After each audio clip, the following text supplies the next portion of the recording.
श्री रघुनाथ दास गोस्वामी का संसार त्याग और उनका परलोक गमन।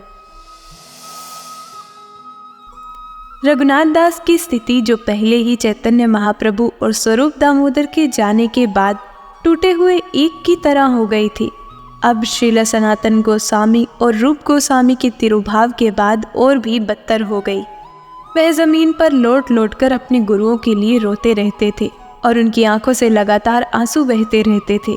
वह कई दिनों तक अपना सामान्य भोजन भी नहीं लेते थे। उनका शरीर इतना दुर्बल हो गया था कि मानो वह हवा में भी आसानी से उड़ जाए। फिर भी उन्होंने साधना की दिनचर्या, जप, दंडवत और प्रणाम को नहीं छोड़ा। शायद भगवान ने इस स्थिति में भी साधकों की प्रेरणा के लिए रघुनाथ दास को कई वर्षों तक जीवित रखा था। रघुनाथ दास गोस्वामी को प्रयोजन आचार्य के रूप में जाना जाता है, या वह जो जीवन के अंतिम लक्ष्य के बारे में अपने उदाहरण द्वारा सिखाते हैं। राधा कुंड में भजन करते हुए 40 साल से अधिक समय बिताने के बाद अंततः रघुनाथ दास गोस्वामी संसार से चले गए। उन्होंने शरीर कब छोड़ा, इसकी सटीक तिथि निर्धारित करना तो कठिन है, क्योंकि अलग अलग ग्रंथ अलग अलग वर्ष जैसे 1571, 1583 और 1595 दर्शाते हैं। कुछ लोग कहते हैं कि रघुनाथ दास गोस्वामी रस मंजरी के अवतार हैं।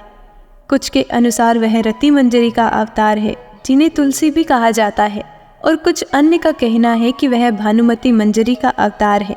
ऐसा प्रतीत होता है कि वह बुढ़ापे में नेत्रहीन हो गए थे और उनकी दाना केली चिंतामणि उनके अंधे होने के बाद लिखी गई थी।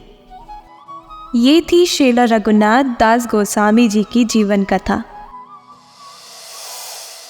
ऐसी और आध्यात्मिक वीडियो देखने के लिए हमारे चैनल को सब्सक्राइब करें और नई वीडियो सबसे पहले देखने के लिए नोटिफिकेशन बेल दबाएं।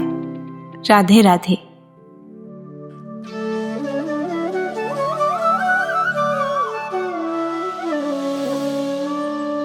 श्री नंद वृंदावनी, हर क्षण सेवा की ओर।